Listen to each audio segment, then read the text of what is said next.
No vídeo de hoje nós vamos pensar sobre questões muito difíceis que você provavelmente vai ter que responder em uma situação de emergência. Antes da gente começar o tema de hoje, eu devo lembrar para você que gosta de construir, que gosta de inventar novos projetos e ter a sua própria oficina, que a Palácio das Ferramentas é uma das apoiadoras do nosso canal.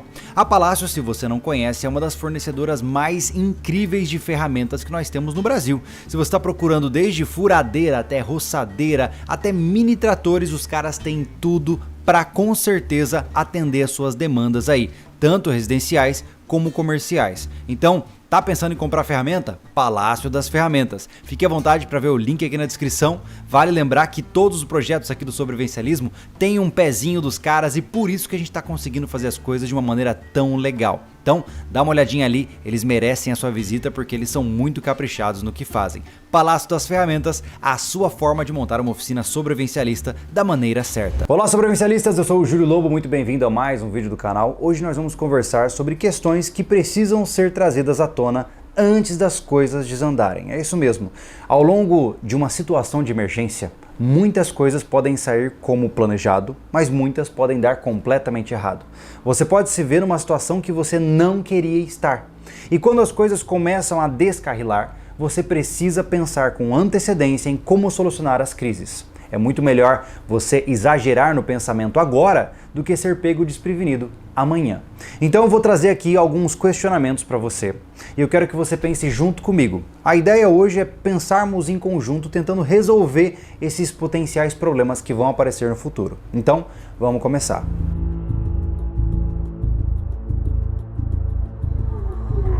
A primeira pergunta que eu quero trazer para você hoje é a seguinte: quem é que faz parte do seu grupo de preparação?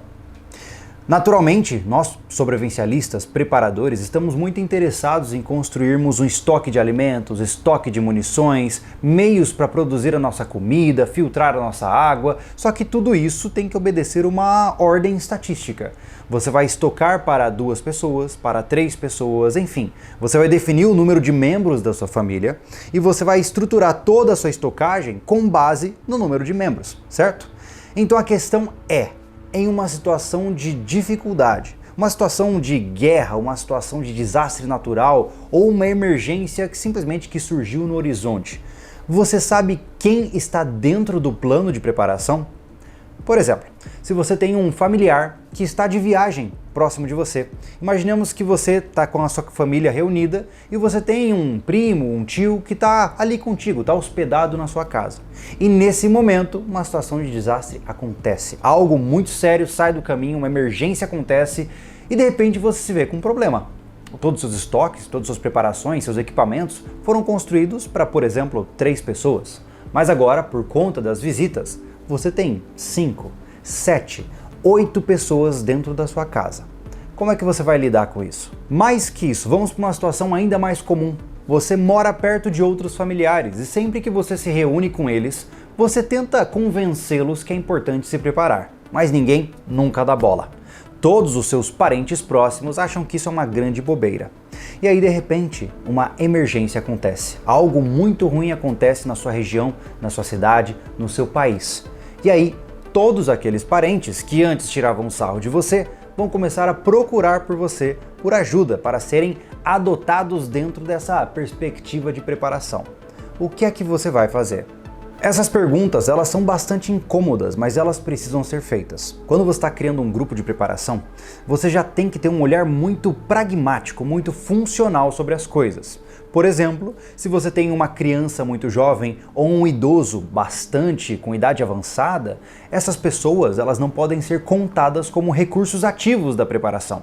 Diferente da sua esposa, do seu marido que tem força, que sabe alguma habilidade específica, é médico ou enfim, veterinário, essas pessoas que estão funcionais e possuem conhecimentos, elas são ativos, elas são recursos no seu grupo de sobrevivência. Agora, crianças muito jovens, pessoas com deficiências, pessoas mais velhas, elas já deixam de ter uma colaboração ativa no grupo e se tornam, entre aspas, bom, não é entre aspas, é o que é, elas se tornam fardos. Ou seja, você vai ter que escolher quem você vai carregar, mesmo sabendo que serão pessoas que talvez não sejam produtivas. E é uma verdade incômoda, mas é uma verdade. Se você tem um pai que já está bastante velho, uma mãe que já é idosa, como é que você vai fazer? Você vai ter que carregar ele nas costas, certo? Então você tem que calcular o quanto você vai se preparar, já integrando essa porção familiar que você precisa. Porque afinal, não adianta você sonhar com a ideia de preparar só, por exemplo, eu, a minha esposa e a minha filha, e saber que os meus pais estão passando fome na casa deles e simplesmente ignorar isso porque eles não se prepararam. Não, isso é muito irresponsável e eu diria até bastante infantil. Então, faça uma análise verdadeira. Quem é que você vai colocar nas suas costas quando a situação desandar? Quem é que vai ser um recurso importante para você, que você precisa trazer para perto, e quais são os fardos que você vai colocar contigo e quais vão ser os que você não vai colocar.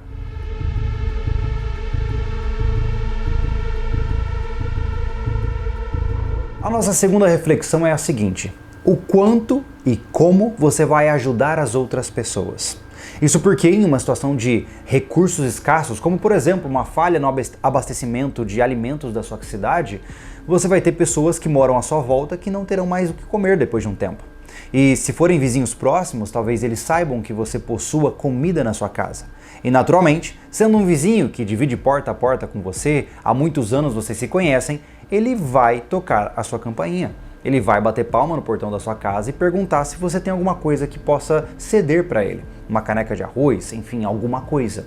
E aí você vai se ver numa encruzilhada muito complexa. Porque você vai ter somente duas opções.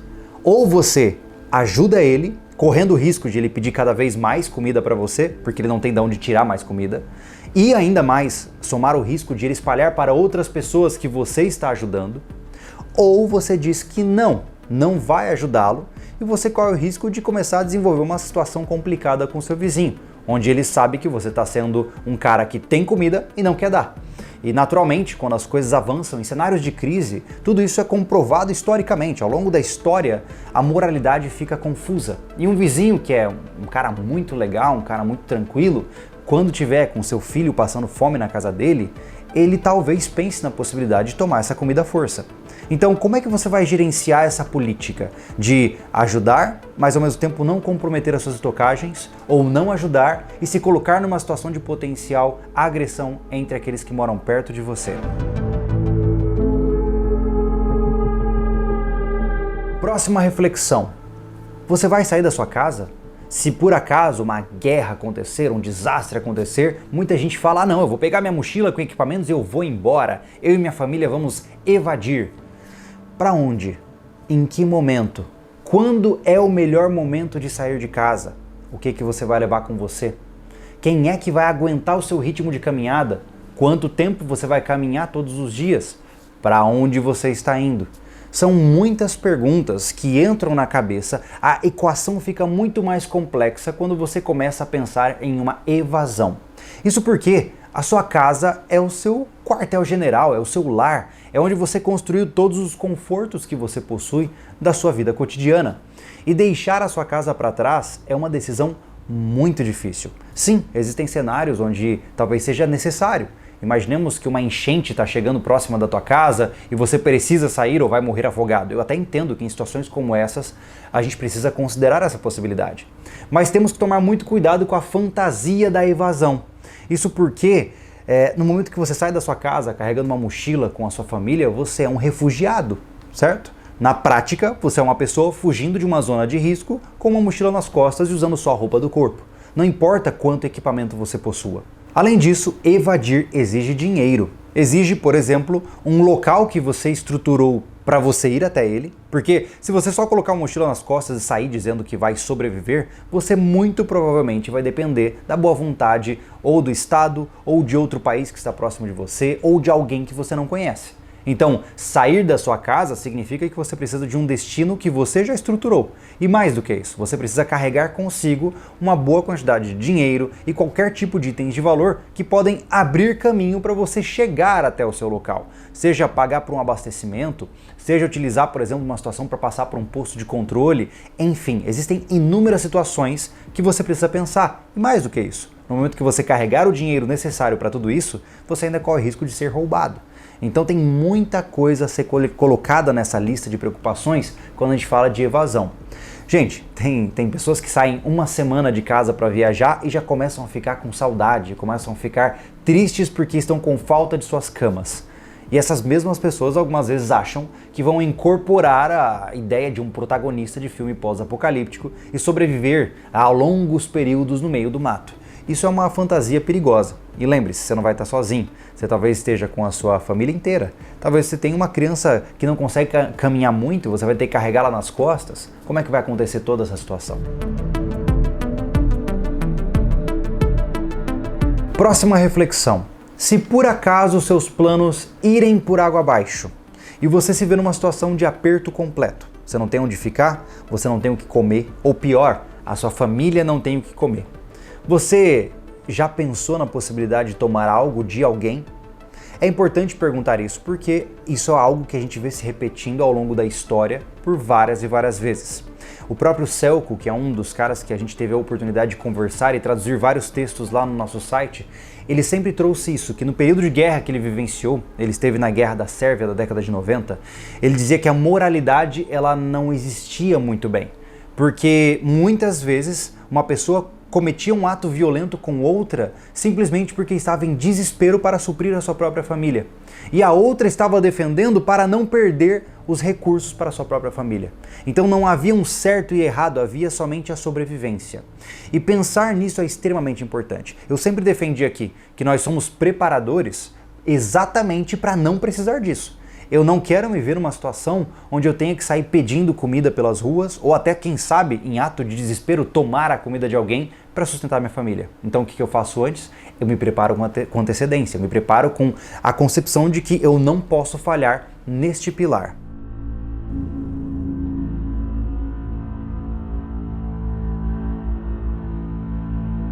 E agora vamos inverter a ordem dos fatores. Você está pronto para atirar em um pai desesperado que quer comida para sua filha, se ele decidir avançar em cima de você? Essas perguntas elas são muito difíceis, porque a defesa ela é tão complicada quanto o ataque nessas situações. Não é um indivíduo impessoal, um criminoso aleatório, você sabe que muitas vezes é uma pessoa passando por necessidades. E existem inúmeros relatos de guerra onde muitos ficam traumatizados pelos restos de suas vidas por conta de atos como esse. Porque a pessoa sabe que fez o que tinha que fazer, mas ela vai pagar um preço de saúde emocional gigantesca por trás disso. Então, preparar-se antes para situações como essas pode blindar um pouco mais a sua mente. Dave Grossman, que é um dos autores que, inclusive, eu tenho lido bastante, do livro On Combat, ele diz que uma das melhores formas de você se preparar para situações de violência é você já resolver na sua cabeça todas as perguntas que podem surgir no momento de combate. Quanto mais você pensar sobre isso, mais esclarecida vai estar a sua visão e menos tempo você vai demorar para tomar a ação que seja necessária para proteger os seus.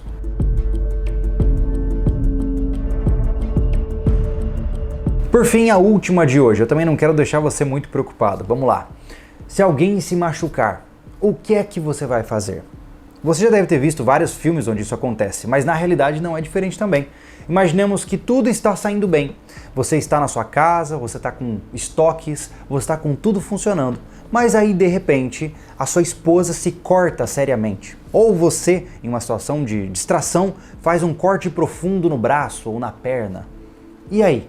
Como é que vai ser lidar com uma pessoa que está com a sua capacidade bastante reduzida? Você tem algum conhecimento em cuidados médicos básicos para tratar ferimentos? Se a gente tirar o hospital da equação, se a gente simplesmente deletar o sistema médico, você vai ter condições de cuidar de alguém doente na sua casa? Porque em situações de guerra, como nós já falamos várias vezes aqui, em situações de desastres naturais e emergências em geral, o que mais mata são as doenças e as infecções. Então, você está preparado para assumir o posto de cuidador de alguém que se machucou? Eu não preciso nem salientar aqui que se você estiver em deslocamento, se você estiver em uma evasão e, por exemplo, seu filho ou sua filha, enfim, seja lá quem for, torce o pé e não consegue andar, você vai ter que escolher. E agora? Você continua andando, carregando essa pessoa, ou você fica parado até ela sarar? Como é que vai funcionar esse negócio? Então, esteja ciente de que seres humanos são frágeis e eles vão parta do princípio de que eles vão adoecer. Nós adoeceremos, não importa as condições em que estamos. Ainda mais em um cenário de conflito urbano, de crise social, onde você já está com estresse extremo, não está dormindo direito, o seu nível de distração aumenta, você provavelmente vai acabar se ferindo hora ou outra. Então, lembre-se disso. Você não pode contar com a saúde garantida. Talvez até um mal-estar súbito aconteça entre você ou seus familiares. E você precisa pensar em tudo isso com antecedência.